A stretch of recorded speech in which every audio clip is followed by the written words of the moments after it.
పూర్ణాత్ ఆలయ నిర్మాణ యోగ్యత అభివృద్ధి వెంకటేశ్వర పూర్ణాహుతి హోమం హోసే మూట మీద మెల్లగా పట్టుకోండి మూటలో పడకుండా ఓం ఏకం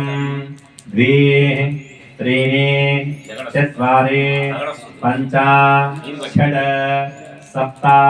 వాళ్ళందరూ ఆ చేతిలో పదార్థం లేకుండా చేతులు ఖాళీగా ఉన్న వాళ్ళందరూ కూడా చప్పట్లు కొట్టచ్చు. ఇప్పుడే కాదు దాంట్లో పదార్థం వేసినప్పుడు